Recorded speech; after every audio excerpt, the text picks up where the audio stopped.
Hello friends, welcome to our channel let's learn English.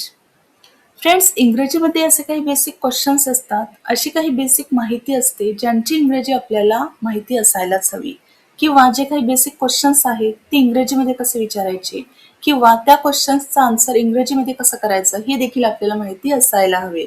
म्हणूनच आज मी तुमच्यासाठी घेऊन आली आहे self introduction in English. Self introduction म्हणजे स्वतःबद्दल माहिती. तर आज आपण शिकणार आहोत इंग्रजीमध्ये स्वतःबद्दल माहिती सांगणे.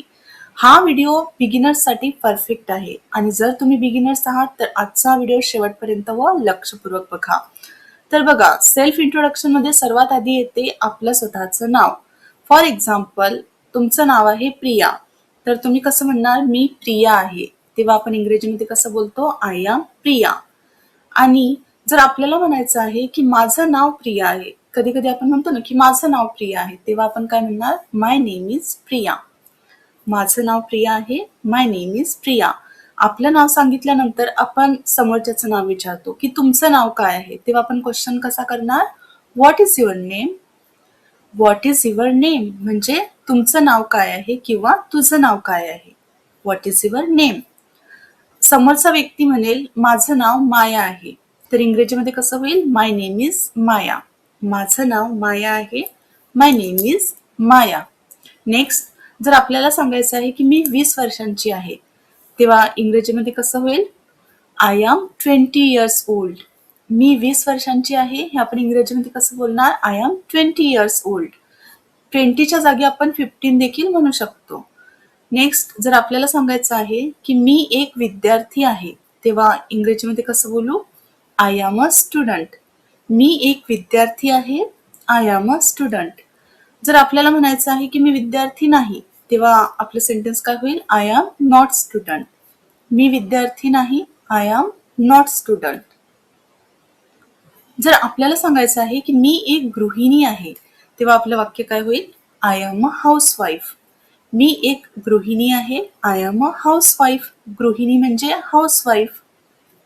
जर आपल्याला म्हणायचं आहे की मी एक शिक्षिका आहे, तर आपलं वाक्य काय होईल, I am a teacher. I am a teacher. मी एक शिक्षिका आहे, आय एम अ टीचर. आपल्याला जर एखाद्याला क्वेश्चन करायचं आहे की तुम्ही कुठून आहात, तेव्हा आपलं इंग्लिशमध्ये सेंटेन्स काय होईल, where are you from. Where are you from. तुम्ही कुठून आहात म्हणजे वेअर आर यू फ्रॉम. आपण आन्सर करणार, मी मुंबईहून आहे, तर वाक्य कसं होईल, आय एम फ्रॉम मुंबई. मी मुंबईहून आहे, I am from Mumbai. Next आपण क्वेश्चन करतो ना की आणि तुम्ही, आपण सांगितलं की मी मुंबईहून आहे, आणि तुम्ही म्हणजे अँड यू.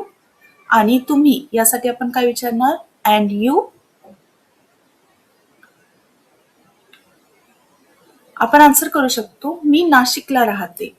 आपण असं देखील म्हणू शकतो की मी नाशिकला राहते, तर तेव्हा वाक्य काय होईल, I live in Nashik. I live in Nashik. जर आपल्याला सांगायचं आहे माझी एक बहीण आहे, तेव्हा वाक्य काय होईल, I have one sister. I have one sister. माझी एक बहीण आहे, आय हॅव वन सिस्टर. जर आपल्याला सांगायचं आहे मला एक भाऊ आहे, तेव्हा आपलं सेंटेन्स काय होईल, आय हॅव वन ब्रदर. मला एक भाऊ आहे, I have one brother.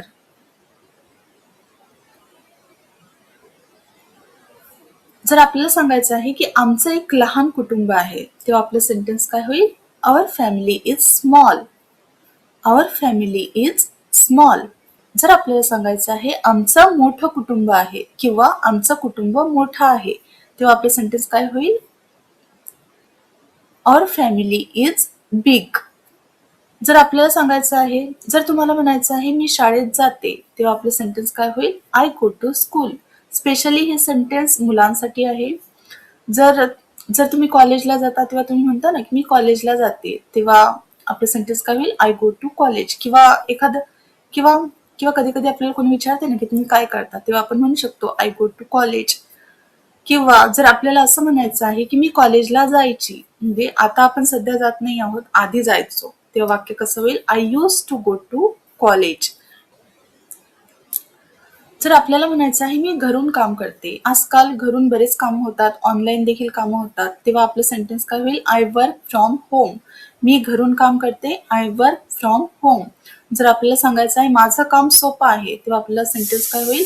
My work is easy. माझं काम सोपं आहे, माय वर्क इज इझी. जर आपल्याला म्हणायचं आहे माझं काम थोडं कठीण आहे, तेव्हा आपलं सेंटेन्स काय होईल? My work is a bit difficult. My work is a bit difficult म्हणजे थोडं कठीण. थोडं कठीण यासाठी वर्ड काय होतो? Bit difficult. जर आपल्याला सांगायचं आहे मला नवीन गोष्टी शिकायला आवडतात, तेव्हा आपलं सेंटेन्स काय होईल? I like learning new things. I like learning new things म्हणजे मला नवीन गोष्टी शिकायला आवडतात. I like learning new things. मी मेहनत करते. जर आपल्याला एखाद्याला सांगायचं आहे की मी मेहनत करते, तेव्हा आपलं सेंटेन्स काय होईल? I work hard. I work hard म्हणजे मी मेहनत करते. I work hard. तर फ्रेंड्स, हे होते आपले आजचे बेसिक काही क्वेश्चन्स किंवा बेसिक सेंटेन्सेस ज्यांची इंग्रजी तुम्हालाही माहिती असायला हवी. तर या सेंटेन्सेसची तुम्ही जास्तीत जास्त प्रॅक्टिस करा आणि तुमच्या डेली कॉन्व्हर्सेशनमध्ये यांना ऍड करा. तर आय होप की आजचा व्हिडिओ तुम्हाला हेल्पफुल वाटला असेल. आता आपण भेटूया नेक्स्ट व्हिडिओमध्ये न्यू टॉपिक सोबत.